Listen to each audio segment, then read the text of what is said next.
మోయా మోయా ఏం చేస్తున్నావేంటి? ఆ, ఏంటి ఏంటి ఇంత హడావిడి పడుతున్నావు? హడావిడి అంటే హడావిడి ఉండదా? ఎందుకంటున్నావు అలాగా హడావిడి చేస్తున్నావు అని? మరి హడావిడి లేదా? రేపు ఎల్లుండు మనకి 2 రోజులు పండగలు. పండగ అయితే రేపేంటంటే మనకి స్వాతంత్ర దినోత్సవము, ఎల్లుండేమో వరలక్ష్మి వ్రతము.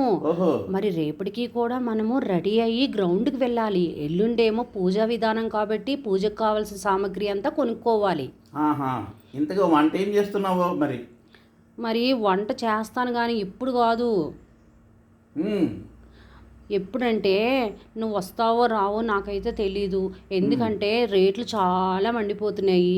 త్వరగా వెళ్తే తొందరగా కొనుక్కొని ఇంటికి రావడానికి అవుతుంది. మరి నేను ఇప్పుడు బయలుదేరుతాను, నువ్వు కూడా బయలుదేరినట్టయితే ఇద్దరం కలిసి వెళ్దాం. నా వల్ల కాదే, నువ్వే వెళ్ళు. అలా కాదు, ఏ రాత్రి ఏ 12 1 గంట అవుతుంది. ఇవన్నీ మనము షాపింగ్లు, సూపర్ మార్కెట్లు ఇవన్నీ చేసుకొని ఇంటికి వచ్చేటప్పటికి 1 గంట 2 అవ్వచ్చు.